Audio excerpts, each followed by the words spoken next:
Hello, all. It is the 30th of January 2026. It's been quite a while again since I've recorded a video. This is going to be another short update. Haven't really done much with my car here, my 67 Lincoln, but she's still here. I drive her every couple of weeks, keep her going. I love driving her. Just haven't had a lot of time to spend on her because I've been working so much on my house and working to earn money.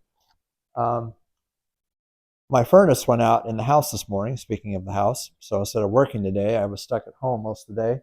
So I decided to do a little project, which was to get my clock working. I'd actually sent out the clock that's still on the dash to a clock rebuild place in Denver a couple of years ago.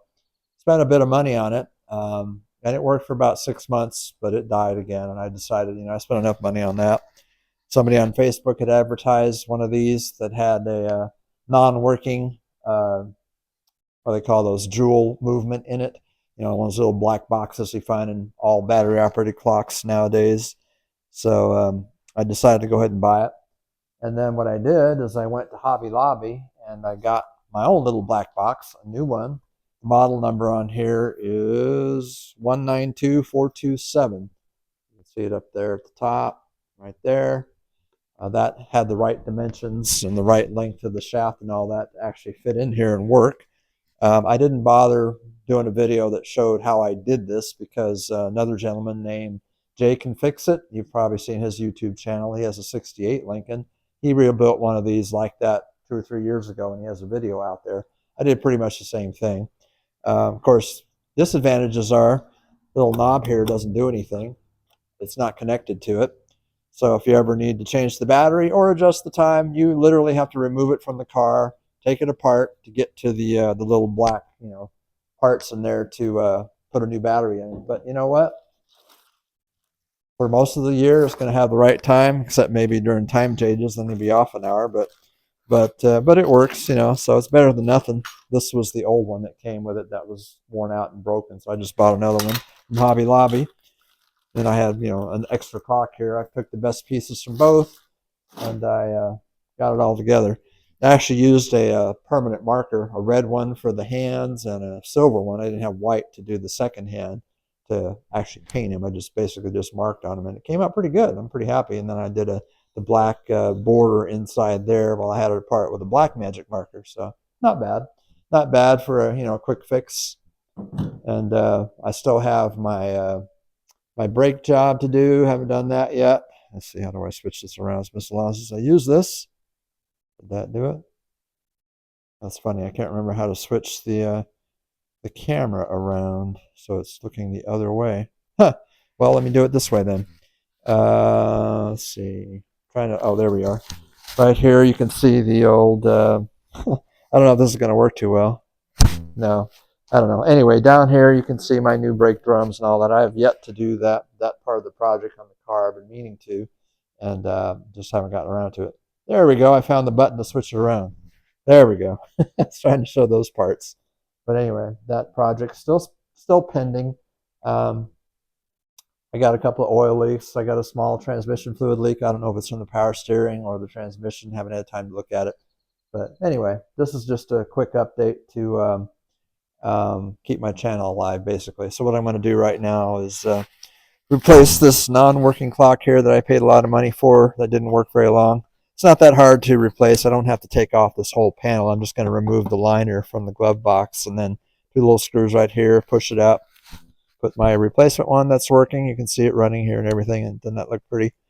And I'll be done with that. So anyway, just wanted to give you an update, let you know I'm still alive. My car's still here, still having fun, and been enjoying seeing everybody else doing projects out there too. So I'll show this when it's done, and I'll wrap it up.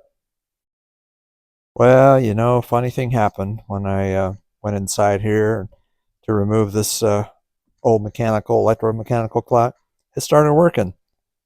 So now I'm like, okay, well, just for fun, we'll just leave it sitting there, see how long it runs. Maybe I just had a bad electrical connection or something. I mean, it didn't keep real accurate time anyway, but it is kind of fun to see how long it might last. You can see the slight differences in the hands from the hands that came in the kit with that Hobby Lobby clock. I had to snip them off too; they were too long, but they're slightly different, different design, of course, than the original. So For purists, that wouldn't work, but it works fine for me. So we'll see how long I let it run before I decide, okay, enough's enough. Had my fun, but it is kind of cool to see the original design still working. We'll see how long it lasts. So, okay, it's now the next day. It's the 31st of January, 2026. Just for fun, I let the original electromechanical clock running for 24 hours, along with my ready to be installed replacement clock that has the the modern Joule movement inside of it, the little black clock mechanism that you find in most battery operated clocks today. And you can see how much time this gained in just 24 hours, like 15 minutes. That's why I don't trust that, even though it's supposed to be self-adjusting. And when the way it works is if I were to move this back over time, it supposedly adjusts itself somehow so it's not running so fast or whatever the case may be. But I'm just going to keep it as a hot spare since apparently it is still working in a manner of speaking. But I'll just keep my new clock in there, my newly refurbished clock in there for now, just for the fun of it. So almost done with that. Just kind of swap those out real quick. And here's the finished product. This is my modified clock with the modern, I keep saying Joule, but it's actually quartz movement in there. So that clock will remain accurate until the next time change, which now that I think about it, it's not that far away, but that's okay. In case you were wondering what this cable is, if you haven't seen earlier videos that I did a couple of years ago, this is my emergency hood release. For those that have ever experienced the horror of the handle in your hand, when you pulled it over there and it didn't open the hood, you know what I'm talking about. Although it is possible to get it open with the right length stick through the left front wheel well, I figured it'd be a lot nicer just to have a secondary cable installed, and it works really well. You just pull on it, and the hood pops open. It's amazing. It works great. So I recommend you do that. Anyway, that's all I got for this video. Hopefully it won't be quite so long before I make another one. Have a good day. Bye.